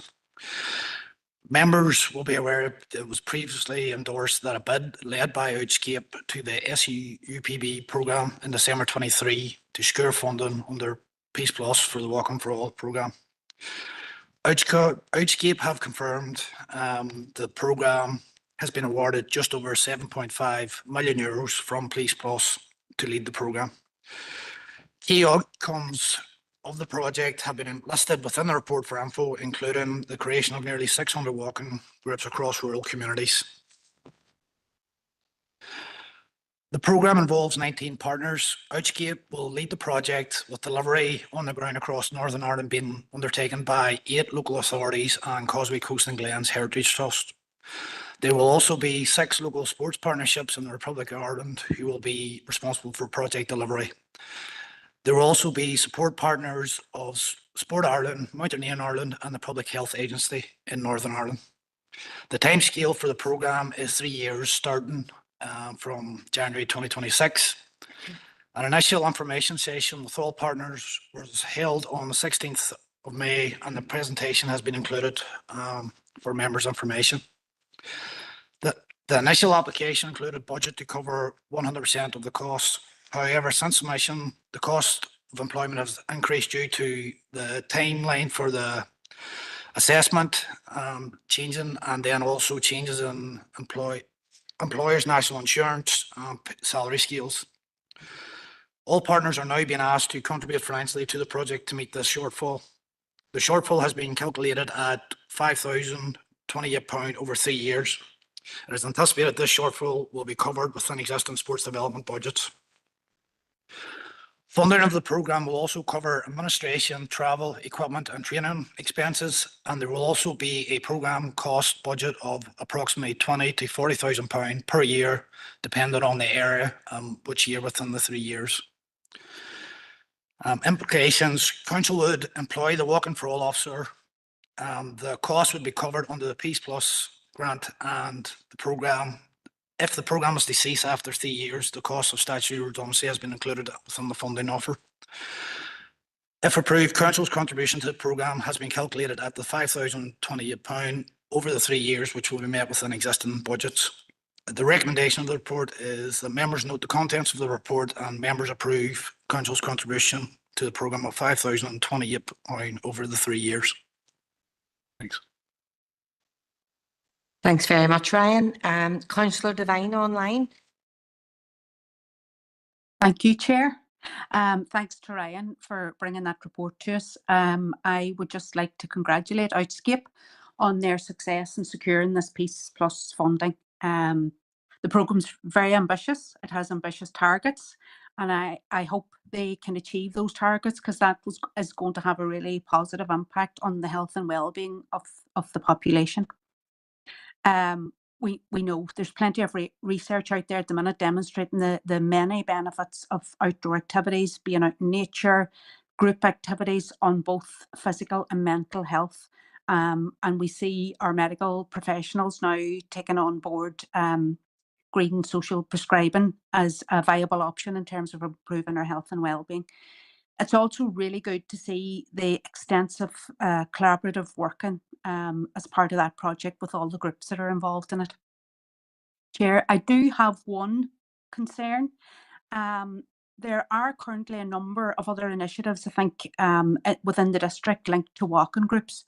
The Trust have a walk leader training and support services, and I know Rapid has also been successful in getting Peace Plus funding for a hiking and walking programme in the 3 rural DEAs, as well as part of their Healthy and Active Rural Communities programme. This funding is really important, and I'd mentioned earlier about the loss of other EU funding, so it's really essential in our area. But I think it's also imperative that we don't that we use that funding as effectively as we can, and we avoid duplication by working collaboratively for best effect. I know we have a presentation attached here in a report, but I would like to hear more about the programme, about the project. So I would like to propose that maybe we invite Outscape to come in and to present to a future committee meeting, just to give us a bit more information around that and to make sure that we are not duplicating anything that's going on with any other groups. I'm content to propose as well that the council contribute to the programme. Gormaya, good chair. Thank you, Councillor Devine. And have you just seconded that, Councillor Boggs? Yeah, I think it's a good suggestion from Councillor Devine just to hear more information from Outscape themselves. Chair, so happy to second her proposal. Yeah, definitely. Thank you, Ryan.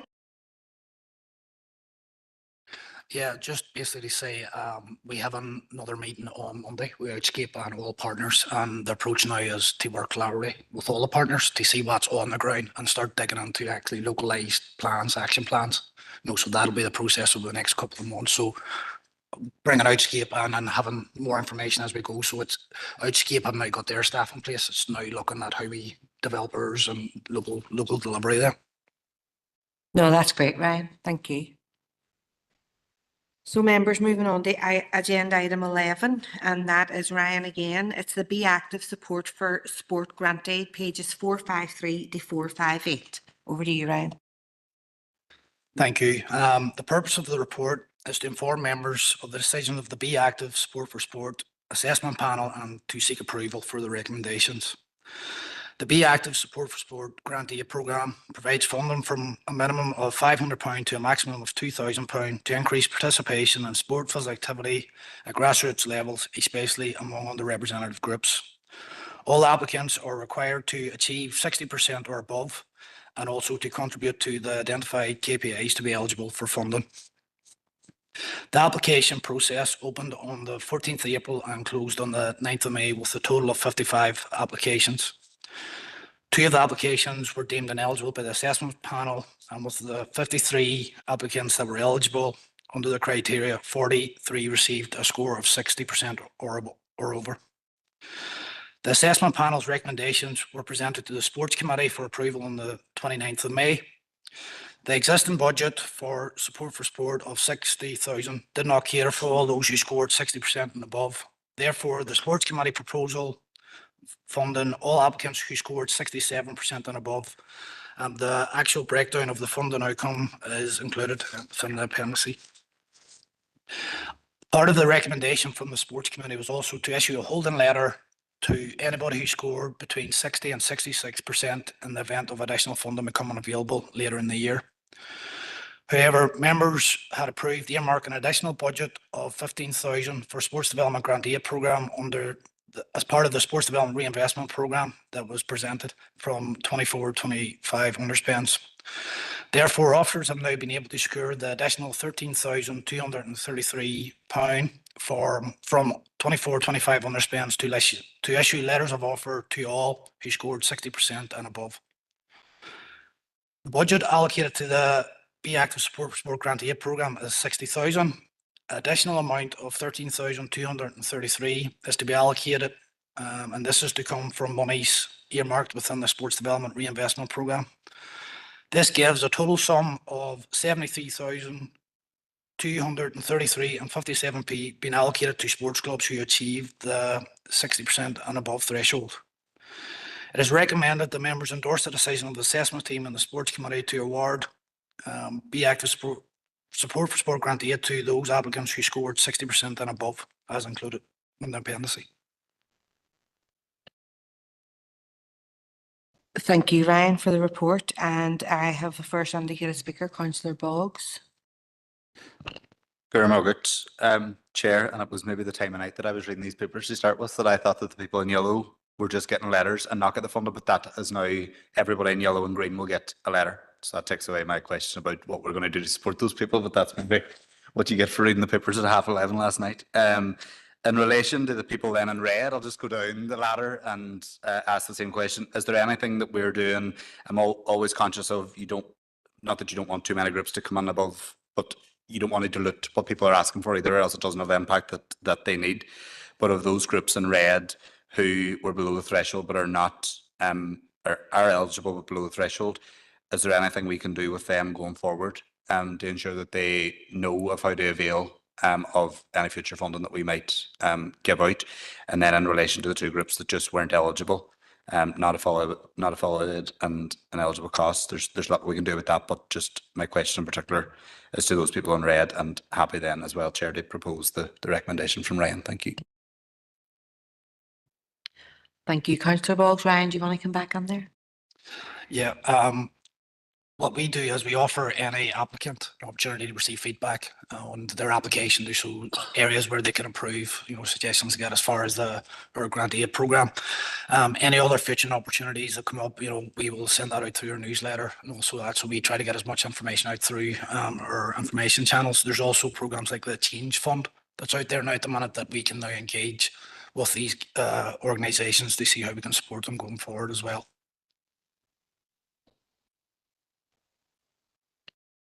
Thank you, Ryan.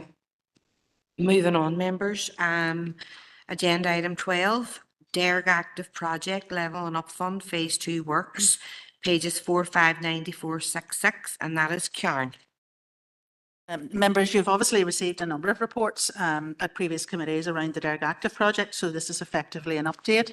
And just to advise you that we are proceeding through tendering processes for the remaining elements of the work.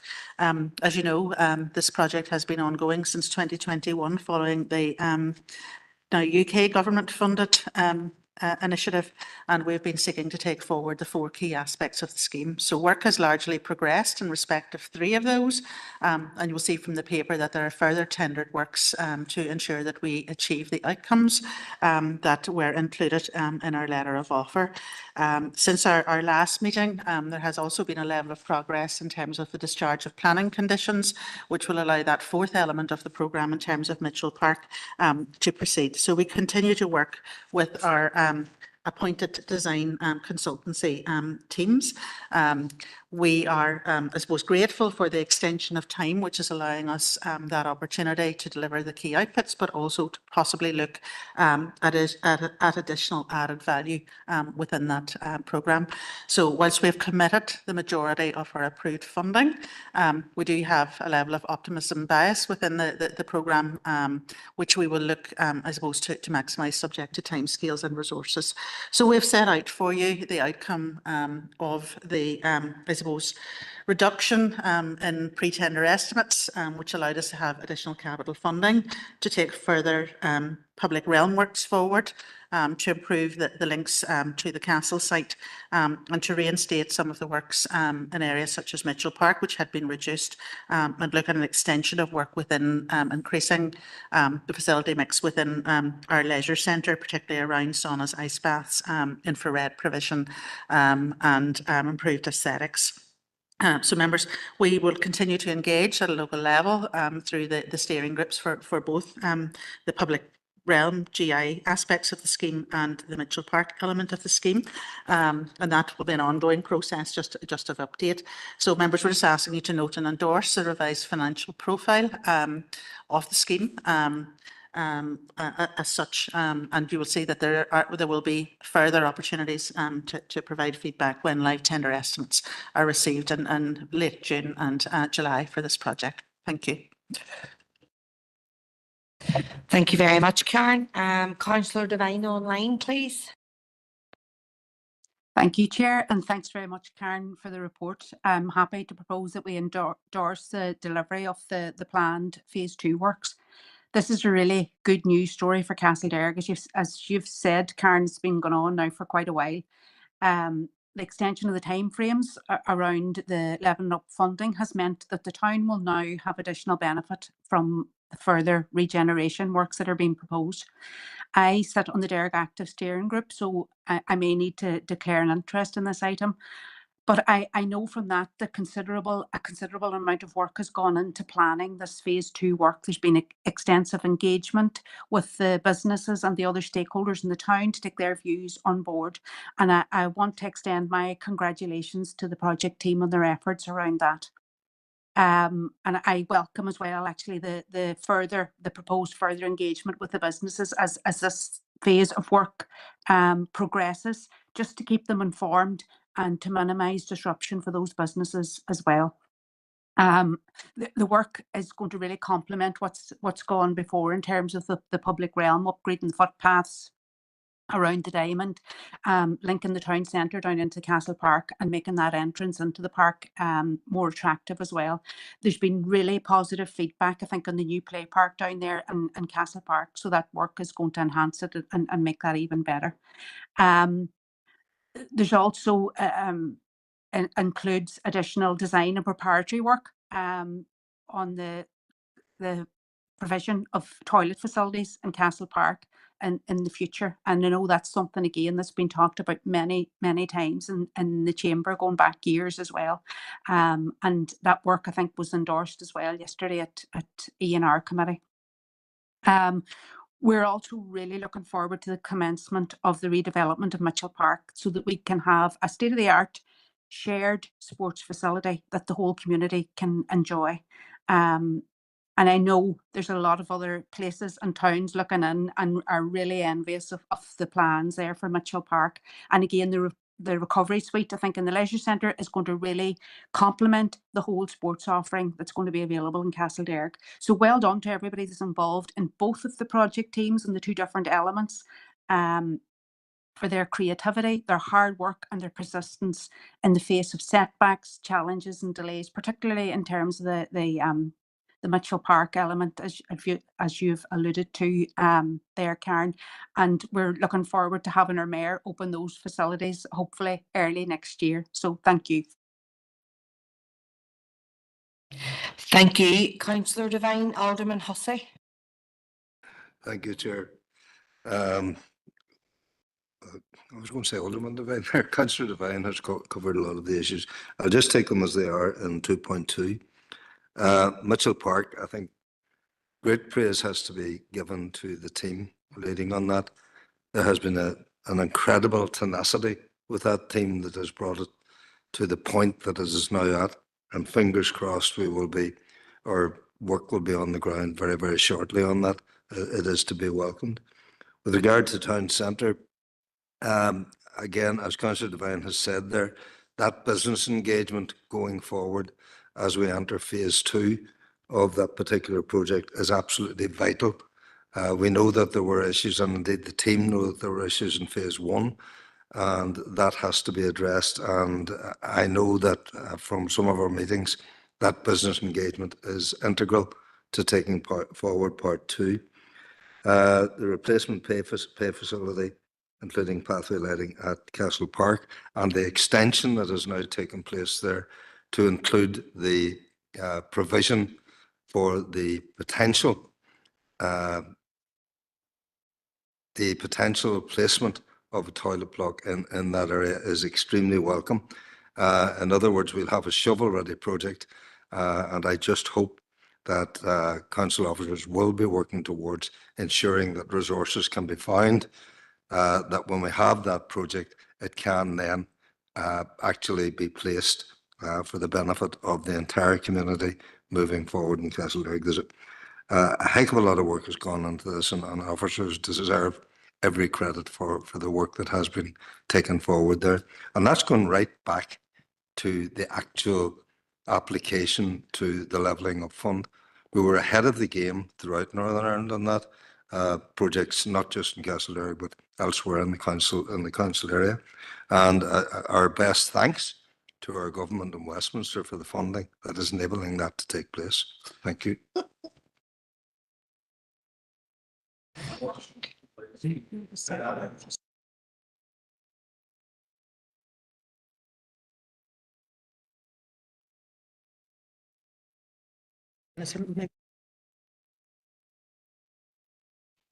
Thank you, Alderman Hussey. And the next speaker is, glasses on, Councillor O'Farrell. Thank you very much, Chair, for letting me in.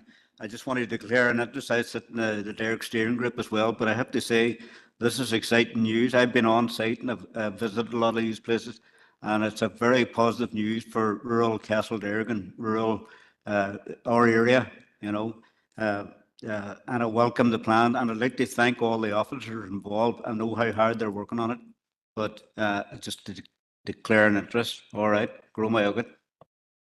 Thank you, Councillor O'Farrell. And the next indicated speaker is Alderman Kerrigan online.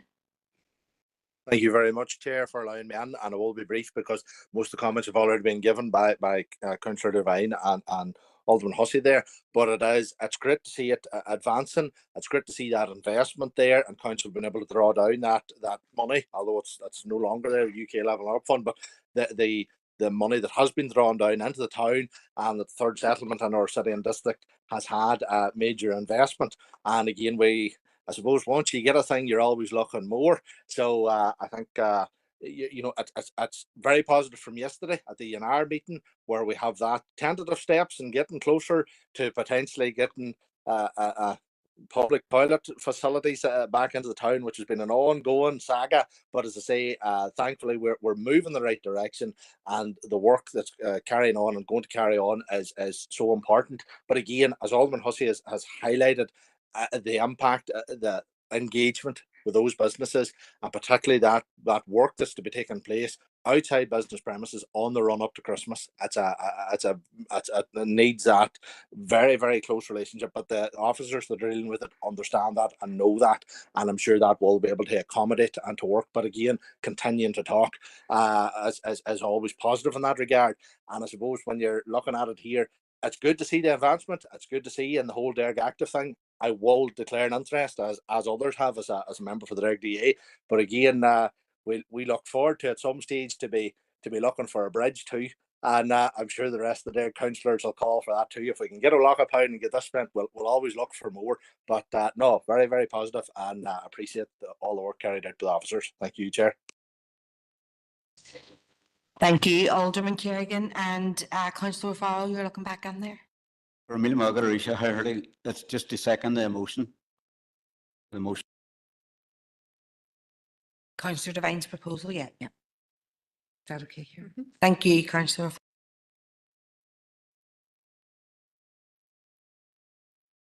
Right, so we will now move on to open for information, and I'll go through them one at a time if anybody wants to put their hand up that wants to speak.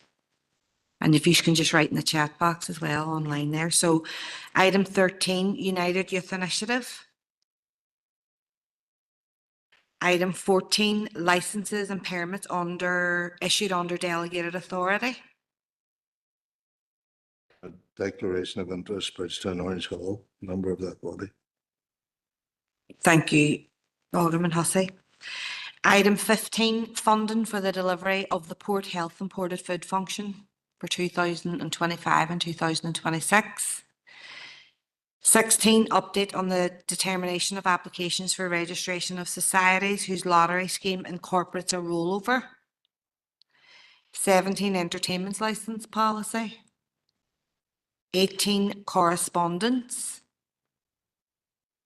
I'm just going to come in there under correspondence. There is a letter back in relation to the letter we sent on behalf of the Northland Centre, and it's just to update members that deputation will be taking place, but the Northland Centre have put it back until September, so that the invite's still there and they will be coming in. 19, consultations, and 20, child's rights. Can I just speak on the child's rights briefly as well? The panel will be meeting on the 19th for whatever recognition that we will be afforded. And I just want to wish the team the very, very best of luck. The structure of the day looks amazing. The political champions will be there. Unfortunately, I won't be there, but I've done a video in support of the team. So it's just to wish them the best of luck. And if anybody can come along on the day, it would be greatly appreciated. Can I just have your indulgence just to go back to correspondence? Just you passed over me. Sorry. I interrupt you. Sorry, Councillor Boggs. Just very briefly to go back to the letter that's on there from the Department for Education in relation to raise. I feel like all I talk about is raise in this chamber, and I'm going to be very brief, but I think it's worth making the point. Last month we had the second of two very lengthy discussions with the Department for Education, and there is information contained within the letter that they've sent us now that they could have provided us with last month, which would have stifled some of the conversation and the points that I was raising, but they didn't. And from my perspective, it looks like the department are making it up on the hop, and they are hokey-cokeying around that whenever things are raised, they say, we'll do this, we'll do that, we'll do the other. Then they don't do it. Then they come back to us with another spiel. Then we queried things on that they have now included within a letter. Things don't move that quickly within government departments. And I am very surprised that things that we raised in committee here last month with departmental officials have now just suddenly appeared as the minister's plans that we couldn't get any information on last year or last month. So I don't want to protract this any further, but I think it's just worth noting for the record that there are things here that the next time the department are in with us, we need to ask them plain and straight. Is the story that we're getting the true one, or are you going to change your mind next month depending on what we have said to you in this committee? So I think it's just an interesting point that we can't let go, Chair. Thank you. Thank you, Councillor Boggs. Can I get a proposer and seconder? Do you want the Councillor Boggs proposed, Councillor Tierney seconded, do you want the confidential?